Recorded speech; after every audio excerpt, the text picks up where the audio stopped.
We dodged a huge bullet yesterday with what happened to CJ Gardner Johnson, and I'm happy to report, according to Pride of Detroit, he was out there today. He was not practicing, but he was seen with the trainers. And CJ Gardner Johnson is one of those guys that I think is really going to galvanize this defense, really going to have this defense going full throttle. And when they get down, this guy is going to hype everybody up. According to Pride of Detroit, says Jones, Gardner Johnson, and Williams were seen working with trainers on Tuesday. Jones continues to look close to ready to return, as did Williams, who was moving with little to no resistance.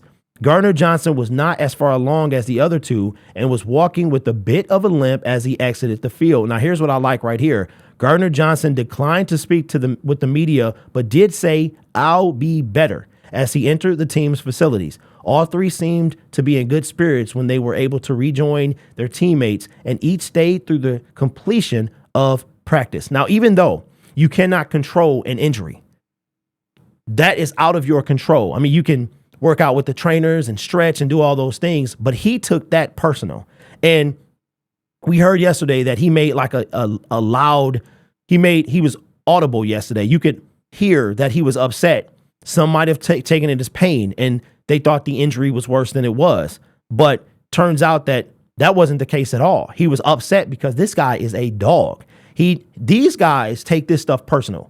David Montgomery said it when his opening press conference with the Detroit Lions. He said, "If I'm not there for my team, I take it personal." And it was at that moment I knew DeAndre Swift was gone. But he said, "I take this stuff personal. I take it personal if I'm not out there, even though it's only so much he controls. He can't control the way he get hit or anything like that, the way he's tackled, but he takes it personal." So it's good to see. And Jamison Williams Dan Campbell said that he's going to probably be out a day or two. So maybe the injury was a little more severe than we thought, but not something to be terrified about. And again, we talked about it yesterday. This guy has plenty of time. If he does get dinged up, which happens during practice, that he has time to recover and heal. But we made a video last night. Go watch that video after you watch this one about St. Brown kind of adding the deep route to his repertoire. And this guy was putting on work today. Looks like him and Jared Goff, that connection is still strong, and he stole the show today. According to Pride of Detroit,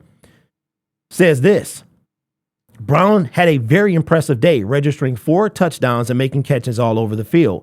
Quick out to the flat touchdown. Fake block and switch coverage versus Cam Sutton touchdown. Hurry to the line and catch the defense setting up. Quick out touchdown. I mean, this dude was balling. But St. Brown's best touchdown catch of the day came on the best throw and catch of camp so far.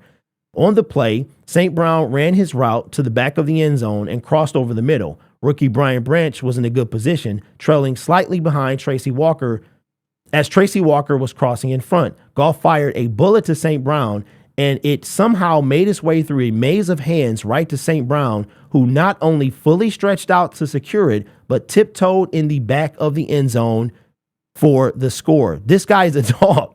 This guy's a dog, man. I'm telling you, listen, speaking from experience, there's no worse person than somebody with a bone to pick. I'm one of those guys. I got a huge bone to pick, okay? St. Brown is the same way. I love the fact that he is so petty that he remembers every receiver that was drafted before him. That's how you stay, because when you get to the top of the mountain, I like to use this example. The higher you go, the more unstable, your platform gets. So when you get to the top of the mountain, okay, and it's only you up there, the air get a little thin. You can't stay up there forever. You got to come back down. So that's the logic that I live by. And St. Brown is all chip, all shoulder. He continues, "I feel like we have a pretty good connection already," St. Brown said after practice. I know what Goff likes. He knows the way I like to run my routes. I'm starting to see what he sees.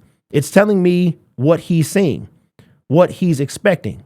So we're on the same page for the most part, so we can just keep that up. I feel like the sky is the limit for us. I'm telling you, these guys are like, they're brothers. I mean, these dudes are serious, bro.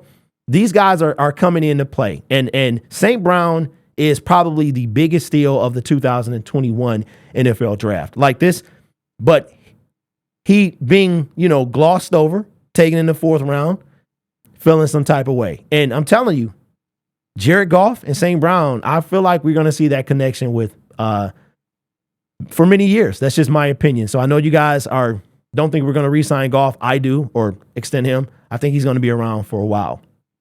But that's great. That's great to see, great to hear. And we all know that Teddy Bridgewater came in yesterday, according to Dan Campbell. They really would like to have him on the team, and they just got to work some things out. So we'll see. They're going to stay in touch, and we'll see if Teddy becomes a Detroit Lion within the next few weeks. I'm fully expecting him to be part of the team in the next few weeks. But the story, St. Brown, we know what he can do. The story is we talked about it yesterday, about the undrafted free agent, Starling Thomas, and what an impact that he's making. I mean, this guy is not just trying to make special teams and play special teams. He's trying to actually get out there on defense, and I like to see that. According to Pride of Detroit, it says, but the story of the second team secondary continues to be UDFA rookie star Thomas. It's Starling. So, or maybe they just said his last name. Thomas is not only firmly in the mix for the team's starting gunner role, but he has consistently been with the second team at corner. He is fast, feisty, and physical, and he is using his skills to get noticed. I'm definitely feeling more comfortable with the system, Thomas told Pride of Detroit after practice. Every day I feel more comfortable. It comes with the reps and going out there and playing full speed. I feel like once you start playing full speed, things start to slow down and become easier and easier. You just have to keep on competing every day. It's a grind.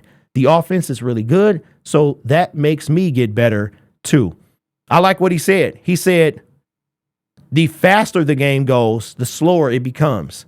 Once you start playing at full speed, you can get to see everything and it starts to slow down for him. That's fantastic, man.